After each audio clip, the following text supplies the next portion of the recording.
Hi, welcome to Digital Learning. I'm Connie Colosi, the Director of Media Text and Digital Learning for Pinellas County Schools.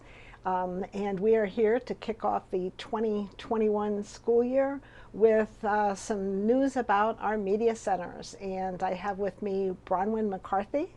And Bronwyn is our brand new program coordinator for library media. And our dear friend and colleague, Laura Woods, retired this year and after a number of years in this position. So this is a real year of transition for us in our department. Bronwyn, tell us a little bit about you and your how you ended up sitting in this chair today. I joined Pinellas County Schools in 2011 at Joseph L. Carwise Middle School as the Library Media Technology Specialist. Worked there for the last 9 school years and really developed and grew the program that was there. I had some big shoes to fill. The school was opened with some very prolific library media specialists who went on to other schools and did great things throughout their career, and so I was following, and like I said, in some really big shoes. And there was a lot expected of the library media program at Carwise Middle School. And so it was really my job to make sure that there was a continuity of services there and then to continue to grow the program into a future-ready library program. So what exactly does that mean, to be a future-ready library program? I would say the first thing that comes to mind is flexibility. So with the changing and added digital technologies, that schools and classrooms use, the Library Media Center had to sort of be, I don't want to say like an incubator for some of those things, but it could be. And I used that role in my school to really introduce some of those resources to our staff and our students to really get them to buy in to some of those resources and technologies that were coming available to us. We have a lot available to us in Pinellas County Schools, and I wanted to make sure that our students and our staff were aware of them and knew how to use them. And so there was that other part of the flexibility, was that I had to learn them, and I had to be able to train not only the teachers to use them, but also get the students interested in whether it's reading ebooks or listening to audiobooks, to using different makerspace items, or just reconfiguring the library as new priorities came into play, with testing and other responsibilities that came into the library environment as well. So you were there 9 years. That's a long time. Mm-hmm. What's the most exciting thing when you think back of what happened to you as the media specialist at Carwise? I would say it would be the collaboration. It started with social studies. They really gave me a chance. As a young person, I had never been a classroom teacher. But I showed a lot of interest in assisting with a major project that their students do in 8th grade called National History Day. And I really owe that to giving me the confidence and the courage to collaborate then with other groups, whether it's language arts or science, or even some of our elective courses. And so I owe a lot of the success that I had to them kind of giving me that chance to step in and take control of the curriculum and say that library media was here to help with research skills, because that was something that some of the teachers that were involved in the project were a little unsure of, and so I became that person that was like, don't worry, I've got it, and I'll support you, and I'll take some of the load off. And that's really been kind of the motto, was I tried to find where different curriculum standards crosswalked with library media skills and standards, and that was where I really tried to find those moments to help and to support, and I found that's where I really got the most traction. But it started with social studies at my school. So National History Day, and you supported them. Give me a tangible picture of what that support looked like. Okay, well, it evolved greatly. The first year, because I was new and I was just trying to sort of see what would work, and new to teaching myself, that we started primarily with just what's the difference between primary and secondary sources and what resources are available through Pinellas County Schools, and even a little bit broader to help students identify sources that are important for their projects. And so that was really how it started. But by the time I left, last year we were doing meditation before each of our classes, and I taught 4 days a week over a 6-week period because we had 4 different teachers teaching that particular course that offered the project. And so each day was kind of a different instructor, but we added in sort of that mental health aspect to it because a lot of the feedback that we'd gotten from students over the years was how stressed they felt during the project. And so we tried to find a different little mental health piece at the start to give them a strategy to put in their toolbox as they were working on their projects. And I would say, you know, once I found sort of my strive and what was important and what was able to be communicated to the students, then I was able to sort of evolve and, like I said, add that mental health piece to make sure that we were looking after our students and sort of how they were feeling as they were going through the process, because it was a really huge grade for them and a lot of stress and something a lot of them had never done before to that extent. But then I also added in some multimodal activities where they weren't just sitting and listening to the information or, you know, just working in pairs. I had them standing up. I had them physically moving to different parts of the teaching area that I had to indicate that they understood or did not understand what I was teaching. And so I tried to appeal to different learning styles as well by the time, you know, I'm sitting here. So up to that point, that was really, that was kind of where it evolved to, was that mental health piece plus the multimodal. So last school year, there you were, a media specialist at Active Middle School, and you went home for spring break, and you did not go back to Carwise Middle. How do you be a media specialist and in the world of distance learning? What was that like for you? What did you do?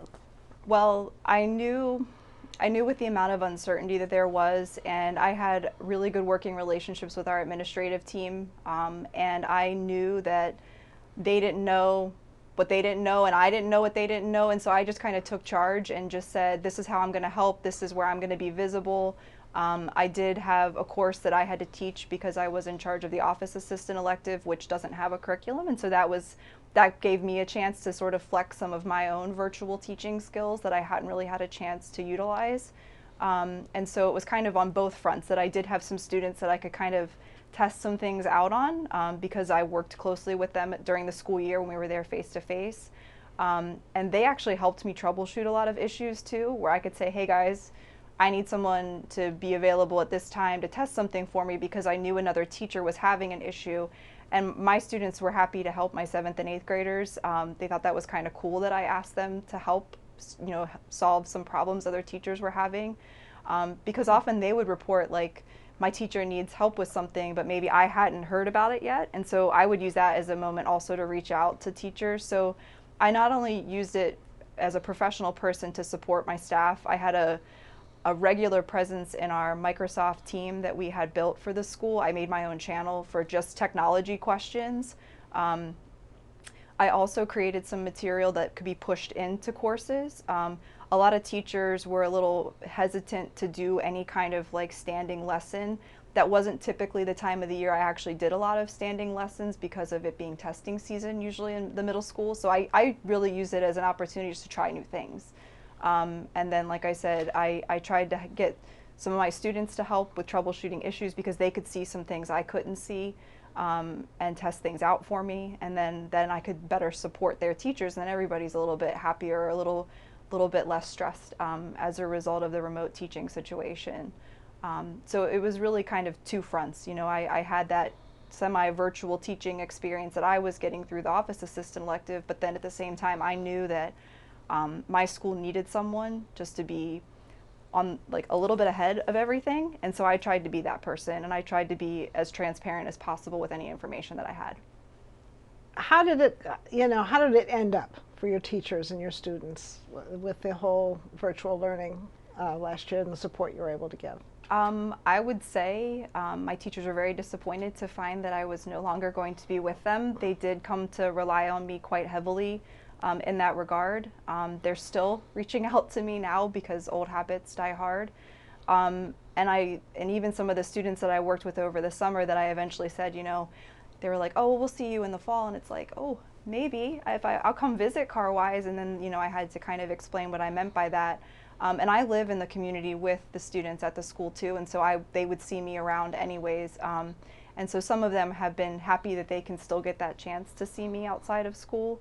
But I've also, made sure that they understand that now in my new role, I can go anywhere and I can visit and I can come and I can even actually go to high school with them, which a lot of them didn't understand why I didn't move up with them when they left for high school. And I kind of explained that's not really how that works, but that is kind of a neat idea.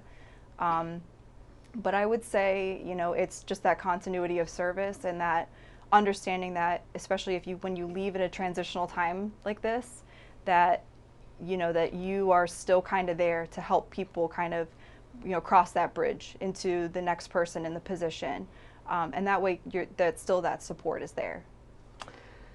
So here you are in a brand new position, and talk a little bit about what you're excited about moving in as the program coordinator for library media. So and going back to the spring, I found that time to be kind of invigorating. I think I was working off of stress and adrenaline also, just like a lot of other people were. But what I think I was really most excited about was how flexible the wider library community became, whether it's publishers allowing read-alouds and kind of relaxing some of those copyright permissions that have been sort of restrictive in the past. That kind of gave me some hope that it wasn't just the public school system's responsibility to adapt library media services and the literacy initiatives that we provide. And so I think with the addition of so many professional development opportunities that are now online versus having to register and go somewhere physically, I would say that's also very exciting that there are more of those professional development opportunities available now to staff versus having to travel or spend a lot of money to go to conferences. Many groups and organizations realize that this is not the time to do that, and it's time to kind of adapt, how they are delivering best practices and information. And so that also was kind of energizing this summer, is being able to participate in those and not being restricted geographically like you maybe would have been in the past. Well, you really have hit the ground running. What have you done so far this summer? Oh boy, I've been helping a lot with Canvas. We are asking our library media specialists to have a role in Canvas, and so I wanted to jump right in and understand kind of how to use Canvas.